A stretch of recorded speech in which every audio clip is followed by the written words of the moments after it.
Good morning and a warm welcome to your show, Sunny Mornings in Boston. I'm your host, Melissa, and it's Thursday, January 30th. You'll be interested to know, 82 years ago, today in 1942, California became the first state to celebrate Fred Korematsu Day in 2011, honoring the Japanese-American activist who was convicted for violating an exclusion order that required him to relocate. His subsequent legal appeals were consistently denied, highlighting the struggles faced by Japanese Americans during World War II. So now you know. And now, it's time for the weather report. This morning it's sunny and feels like -4 degrees, with 24-mile-per-hour wind. The sunset will take place at 4:56, and it will rise again tomorrow at 6:58. It looks like we're in for a sunny Thursday with a high near 27 and wind chill values dipping as low as -1. Expect a light west breeze at around 12 to 15. Tonight, we'll have partly cloudy skies with a low of 22 and gentle winds. For all you beach runners out there, the first high tide Thursday will be at 11:30 with a low tide at 6. The nearshore buoy at Cape Cod Bay reads 37 degrees for the water temperature. Looking ahead in the weather, expect cloudy skies Friday with a high near 44 and rain likely. Friday night brings a mix of rain and snow with a low around 26. Saturday starts with a slight chance of snow, then becomes mostly sunny with a high near 32. Saturday night will be partly cloudy with a low around 14. Sunday, look for a chance of snow in the afternoon with a high near 35. Sunday night, expect rain and snow likely with a low around 29. Monday brings a chance of rain with a high near 45 and partly cloudy skies at night, cooling to around 27.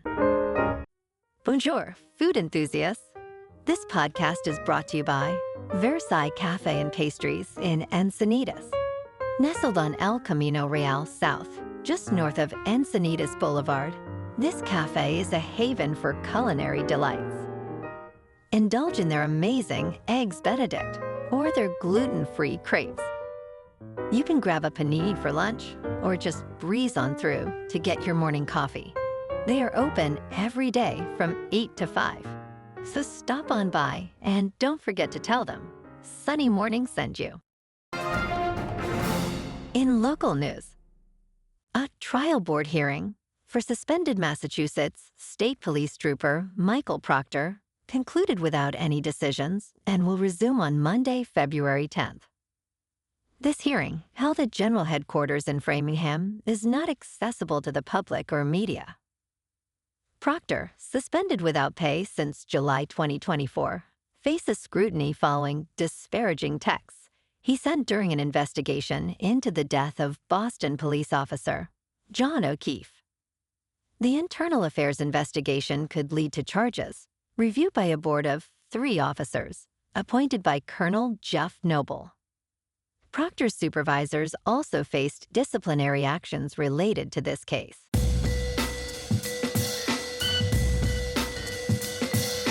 Now on to sports. The Kansas City Chiefs, led by Patrick Mahomes, are making headlines as they pursue another Super Bowl title. After defeating the Buffalo Bills, Mahomes cheekily tweeted, "I'll see y'all in New Orleans," referencing the iconic Kermit sipping tea meme. The Chiefs are now viewed as football's evil empire, having replaced the New England Patriots. With 3 Super Bowl wins in the last 4 years, some fans have shifted from admiration to resentment towards their dominance. Despite the criticism, Mahomes and the Chiefs embrace their villain status and continue their relentless pursuit of history. In local sports, last night, the Boston Celtics topped the Bulls 122-100 at the Garden. Kristaps Porzingis led with a stellar 34 points, 26 coming in the first half. Patrick Williams scored 16 for Chicago. The Seas now hold a commanding record at 33-15, while the Bulls slide to 20-28. Tomorrow night, the Celtics take on the struggling New Orleans Pelicans at Smoothie King Center. Tonight, the Bruins at 25-21-6 host the formidable Jets at the Garden. David Pastrnak, with 24 goals and 36 assists, leads the Bees, who look to rebound after a tough loss. Winnipeg, boasting a 35-14-3 record, poses a significant challenge. In top news, Zyn, a nicotine pouch brand owned by Philip Morris International, is experiencing explosive popularity, largely fueled by social media influencers. One notable figure, Max Vanderard, has gained over 1 million followers by creating humorous content centered around Zyn.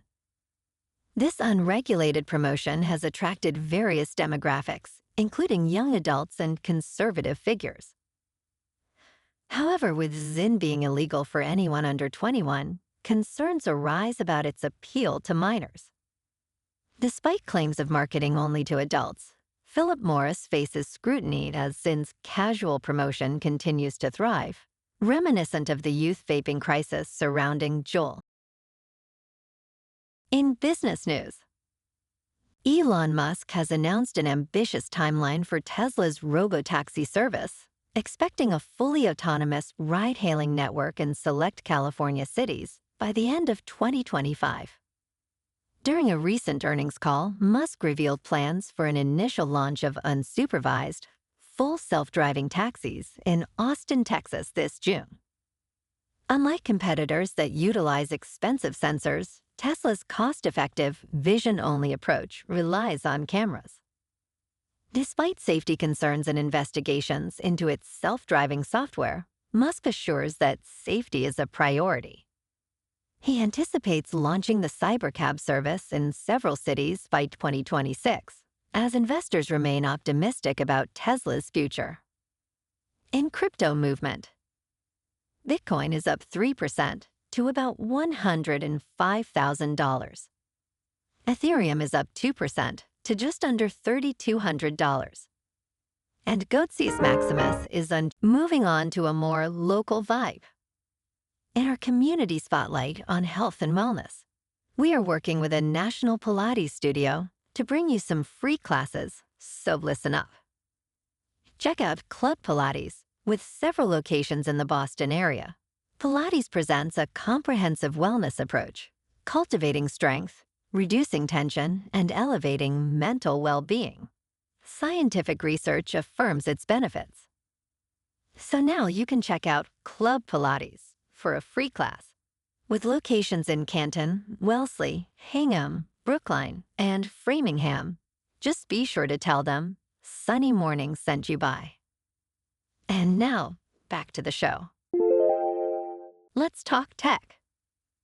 A federal judge has ruled it unconstitutional for the Federal Bureau of Investigation to conduct warrantless searches of communications from United States citizens collected under Section 702 of the Foreign Intelligence Surveillance Act. In a recent decision, a United States District Court judge stated that these backdoor searches violate the Fourth Amendment.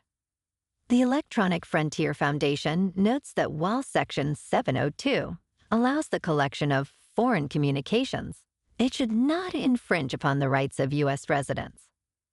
The ruling follows a case involving Agron Hasbadrami, highlighting the need for a legislative warrant requirement to protect constitutional rights.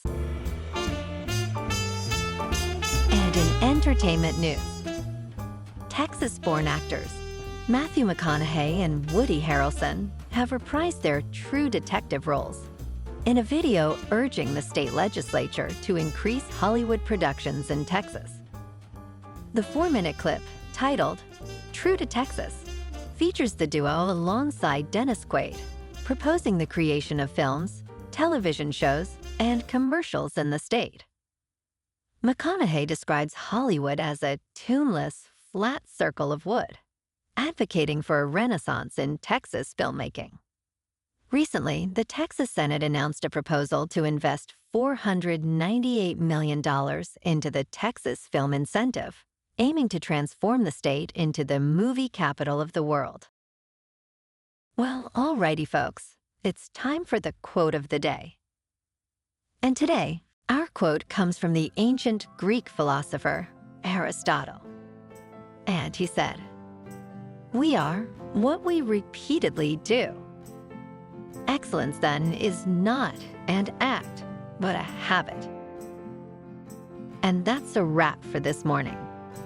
You can check out our Instagram, YouTube, and TikTok for some captivating aerial videos with local news and the weather reports. Have an amazing day, my good friends. We'll see you tomorrow with another episode of Sunny Mornings in Boston.